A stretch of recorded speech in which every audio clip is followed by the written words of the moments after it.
무인 창업이라는 게 일이 되게 쉬운 대신에 돈이 안 된다는 좀 편견이 있잖아요. 근데 돈이 진짜로 안 되나요? 근데 저는 약간 투자 대비인 거는 맞는 것 같습니다. 무인문구점이랑 제가 키즈카페 두 개만 봤을 때는 무인문구점은 창업 비용이 많이 좀 저렴해요. 아이스크림처럼 똑같잖아요. 네. 뭐 3천만 원대면 진짜 할 수 있는데 그러면 그만큼 수익이 있을 것이고, 그리고 키즈카페 같은 경우는 6천대, 이제 7천대 넘어가니까 그 정도 이상 수익이 있을 거고, 전자담배 같은 건 1억이 넘어가니까 수익이 500 이상 넘어간다. 보니까 이게 다 다르더라고요. 투자 대비해서 수익률 자체는 낮지만 어쨌든 일이 쉽고, 네. 그리고 또 만약에 투자 비용을 조금 더 많이 태울 수 있다 그러면은 조금 더 수익률이 높은 네, 그 아이템을 할 수도 있는 네. 거고요. 지금 무인 문구점이나 무인 키즈룸 같은 걸 운영을 하신다 그러면은 어느 정도 장사가 잘 되면은 사장님께서 기대할 수 있는 수익이 어느 정도까지 가능할까요?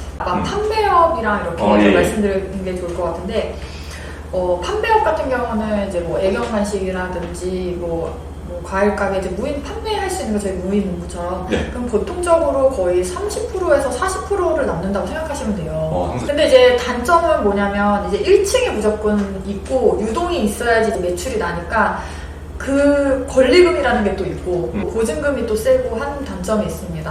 판매점 같은 경우는 그 상권에 따라 많이 다르긴 했는데, 정말 저희 잘 되는 판매점 같은 경우는 유동도 많고 대신 월세가 비싸요. 그런 데 같은 경우는 뭐 800에서 1000까지 순수익도 가져가시니까 무인 네, 그거는 상권에 따라 좀 많이 달라서, 그러니까 공간임 대업이죠. 키즈카페는 스튜디오라던가 요즘은 공간 대업 스포츠업이라던가 이런 거 같은 경우는 또 1층이 아니어도 되니까 이제 월세 부담이 좀 적기도 하고, 네. 이제 그런 부분이 있어요. 그래서 잘 되는 데는 800까지는 순수익을 가정하고요. 잘 되면 뭐 한 800 정도까지도 벌 수 있다 네. 그러면은 이게 투자금이 그렇게 비싸지가 않으니까 굉장히 좀 매력적으로 느껴질 수 있을 것 같거든요. 그럼 무인 창업의 단점은 또 어떤 게 있을까요? 단점은 아무래도 좀 진입 장벽이 많이 낮다 보니까 네. 주변에서 많이 이제 따라차립니다.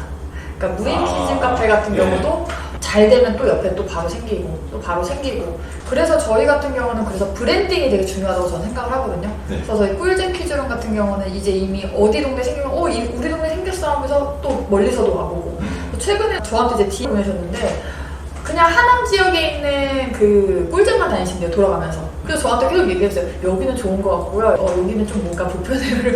얘기를 하니까 팬층이 생기는 거죠. 판매점 같은 경우는 아무래도 도난이겠죠. 공간임 대업 같은 경우도 이제 평일 예약이 없으면 이제 매출이 떨어지는 거. 청소기, 비수기, 무인 빨래방이라든지 서비스업 있잖아요. 날씨 영향을 굉장히 좀 많이 받고. 그러면은 지금 무인 창업을 하는 데 있어서 뭐 성공 비법이랄까요? 가장 중요한 게 어떤 게 있을까요? 저는 항상 말씀드리는데 마인드. 마인드. 저 이거는 다 이제 식상한데, 네. 이제 점주님들 뭐 250분 계시고, 그리고 이제 계속 가맹 상담을 뭐 하루에 몇 명씩 하시다 보면은 이제 다 알거든요. 처음에 이제 마인드가 굉장히 중요해요. 만약에 장사가 안 되더라도 이걸 어떻게 해서든지 마케팅해서 이렇게 세우시는 분들은 또 매출이 이렇게 나요. 근데 나는 무인이라고 손을 떼고 계시는 분도 계세요. 그게 정말 힘들어요. 그러니까 아예 무인이라고 해서 들여다보시지도 않고 뭐 얼마 버는지도 모르고 이런 식으로 하시는 경우가 많은데, 그게 좀 저는 많이 정말 갑자기 슬퍼지려고 했고, 제 속이 갑자기 어떤 점주님이 생각나고 갑자기 너무 이제. 그럼 무인 매장 같은 경우는 사실 관리 안 하고 놔둬도 된다고 생각하실 수도 있잖아요. 네. 근데 관리를 좀 잘 해야 되는 부분이 그래도 꽤 있나요? 아무래도 깨끗해야 되죠. 네. 무인이다 보니까 들어갔을 때 이제 지저분하면 안 되잖아요. 그러니까 항상 청결해야 되는데, 아이스크림이나 이제 판매점 같은 경우 사람들 쓰레기 버리고 가고, 그리고 이제 그 안에 이제 쾌쾌한 냄새라든지 이제 환기를 해준다든지 아니면 좀 방향제를 갖다 놓는다든지 그런 게 관리가 안 돼 있으면 사람들이 들어갔다가 쇼핑하다가 냄새 나고 나가는 경우. 네, 그러니까 그게 중요한 것 같습니다. 그럼 그 제일 중요한 거는 지점 대표님의 관리를 잘하고자는 마인드. 네. 근데 요즘에는 무인 점포가 많이 생겨서 관리해주는 업체 회사도 있어요. 그럼 차라리 좀 덜 벌어가시고 근데 거기 업체에 맡기면 알아서 청소도 해주시고 보고도 하고 너무 좋거든요. 근데 이제 그 비용이 좀 이제 아까우시니까 그냥 하시는데 아무래도 청결이 중요한 것 같습니다. 그 매출이 높아가지고 수익을 800만 원 정도씩 네. 벌어가신다고 하는 데도 있잖아요. 그런 데들은 어떻게 잘하시는 부분이 있는 걸까요? 고객들이랑 되게 친밀해요. 무인인데. 와, 그거 신기하다. 무인인데 고객들이랑 친밀하다. 어떻게 그럴 수 있죠? 그러니까 저희 키즈카페 같은 경우도 몇 군데 있거든요. 벌써 투자금 6개월 만에 회수하시면서 뭐 한 달에 계속 500씩 벌어가시는 몇 분 계세요. 얼굴을 대면하지 않지만 뭐 불편한 사항이 이제 리뷰로 왔을 때 이거를 바로 즉각 보답을 하고 서비스를 해드린다던가, 그러면 그 잠재 고객이 또 맘카페에 소개를 한다던가 또 다른 지인을 데리고 온다던가 이런 식으로 이제 되거든요. 그러니까 무인이라고 해서 얼굴만 대면 안 할 뿐이지 소비자들이랑 다 소통을 할 수 있어요. 메시지라든지 인스타 DM이라든지. 그리고 문구점 같은 경우도 어떻게 보면 판권을 따는 거죠. 학원에서 우리 100명의 생일 걸 만들어주세요. 어린이날 행사 선물? 이런 것도 이제 관계가 있으니까 그걸 부탁을 하시는 거죠. 네, 그런 식으로 무인이지만 상업 냄새를 잘 나게 운영을 해야 되거든요. 네. 그럼 대표님께서 보셨을 때 무인 창업에 좀 잘 맞는 사람과 무인 창업을 하면 안 되는 사람은 어떻게 나눌 수 있을까요? 게으른 사람은 하지 마세요. 그냥 나는 좀 편하게 돈을 벌고 싶고 하시는 분들 그냥 투자로 가시는 게 맞아요. 그냥 뭐 부동산 투자나 뭐 주식 하시고 이런 식으로 이제 가시는 게 맞고, 좀 한 번 청소하는 것도 귀찮으신 분들 많더라고요. 처음에는 이제 욕심 안 내시고 네. 나는 정말 아이 학원비만 100만 원, 200만 원 벌어가겠다. 아니면은 정말 나는 남편한테 좀 보탬이 되고 싶다. 그러신 분들은 그다음 2-3개 하시다가 퇴사하신 분 계시거든요. 그러니까 그렇게 가야지 처음부터 이제 난 퇴사를 하겠다. 난 1,000만 원 벌 거예요. 난 그런 데를 찾을 거예요. 해놓고서 상권은 진짜 월세 100도 안 되는데 얘기하시고. 공감하시죠? 공감하시죠? 많이 답답하시는 게 쌓여있을 것 같아요. 네, 예. 지금. 네. 그러면 무인 창업을 잘 맞는 분들은 그래도 무인 창업이지만 하루에 한 번 정도는 나가서 좀 성실하게 관리를 하실 수 있는 부분, 네. 그리고 너무 큰 욕심 내지 않고 일단은 기반을 가져가실 분 네, 정도라고 맞습니다. 생각하시면 되겠네요. 주부분들이 창업을 하겠다고 많이 오시는 편인가요? 요즘에는 남자분들이 그러세요? 굉장히 많으세요. 남자분들이 부업으로 하시겠다고 그럼 오시는 걸까요? 네, 와이프 차려주고 싶다. 네. 아니, 공무원분들도 되게 많이 오실 것 같아요. 네, 그래서 사실 남편분들이 창업 상담을 이제 저랑 많이 하시고, 네. 와이프분들만 찾아주시는데, 이제 경단녀분들이 많으세요. 취업하기가 너무 어렵다. 계속 집에서 우울해 있고 하시면 우리 와이프가 좀 활력이 있었으면 좋겠다. 매장 하나 있었으면 좋겠다. 생일 선물로도 차려주시는 분도 계시고. 네, 너무 좋더라고요. 그리고 부모님 네. 차려주시는 분 계세요. 하루에 잠깐 나가가지고 관리하면서 소일거리 하면서 이제 한 100, 200 정도라도 번다 그러면 그게 굉장히 부담될 수 네. 있으니까 그런 식으로 접근을 할 수도 있을 것 같아요.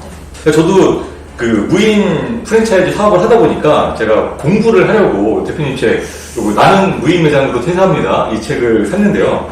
이 무인 창업에 대한 공부를 제가 많이 하고 싶은데 무인 창업에 대한 팁이 거의 없더라고요. 사실 읽은 책이 없어서 사실 하긴 했어요. 근데 제가 다행스럽게도 대표님 책을 보다 보니까 이 무인 창업에 대한 정보들이 총망라되어 있더라고요. 네. 그래서 정말 일목요연하게 어떤 분한테는 어떤 아이템이 맞고 이런 것들이 너무 잘 정리가 되어 있어가지고 무인 창업 관심 있는 분들은 꼭 읽어보시면 좋을 것 같은 책입니다. 여러분도 한번 이 책 꼭 읽어보시길 바라고요. 마지막으로 이 책을 어떤 마음으로 쓰셨는지 궁금하고요. 더불어 저희 구독자분들에게 마지막으로 한 말씀 부탁드리겠습니다. 사실 이 책을 이제 쓴 이유가 창업을 하신 분들은 다 창업을 처음 하신 분들이 많아요. 저희 점주님들도 창업을 다 첫 시작하시는 분들인데 네이버 창에서 거의 검색을 하시면 광고가 거의 대부분이잖아요. 거의 이제 구별하기가 어려우신 분들이 굉장히 많고 무인 창업이라서 다 성공을 한다고 생각하시는 분들이 의외로 많더라고요. 저는 이제 지침서라고 해서 썼어요. 그래서 어떻게 보면 정말 기초를 내용을 쓴 거거든요. 그리고 장사만세 구독자 여러분, 저도 많이 이제 채널을 보면서 저도 많이 도움을 받거든요. 프랜차이즈나 아니면 창업에 대해서 정말 진심이신 것 같아요.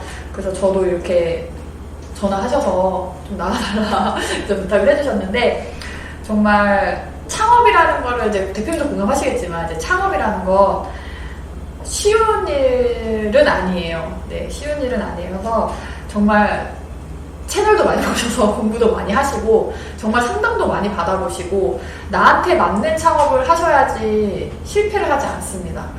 그냥 기분에 따라 그 유행에 따라 지인의 소리 듣고 이제 창업을 하시면 오래 가지 못하고 시간 낭비, 그 다음에 이제 돈 낭비도 하실 경우가 굉장히 많기 때문에 좀 많이 공부도 하시고 그리고 목표를 항상 채우시고, 근데 이제 정말 제발 목표를 나 월천이야 막 이렇게는 안 하셨으면 좋겠어요.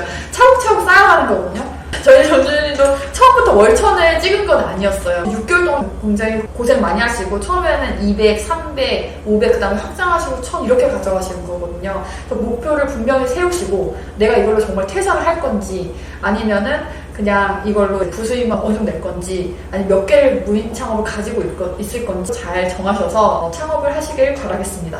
대표님 책도 그렇고 말씀하시는 거 보면서 되게 감명 깊은 부분이요. 그냥 내 브랜드 좋으니까 내 거 창업해라 보통 이렇게 프랜차이즈 대표님 그러세요? 그래서 돼요? 근데 대표님 같은 경우에는 이런 분들은 그냥 하지 마셔라. 정확하게 말씀을 해주셔가지고 오히려 더 신뢰가 가는 것 같습니다. 그리고 지금 유튜브도 하시잖아요. 네, 합니다. 무인 창업 코치 네. 유튜브 하시죠. 제가 그 무인 창업 코치 보고서도 공부를 많이 하고 있거든요. 네, 그 무인 창업 코치 채널도 방문 좀 해주셔서 공부하시면 좋을 것 같습니다. 그러면 마지막으로 인사드리고 마무리하도록 하겠습니다. 와주셔서 감사합니다. 감사합니다.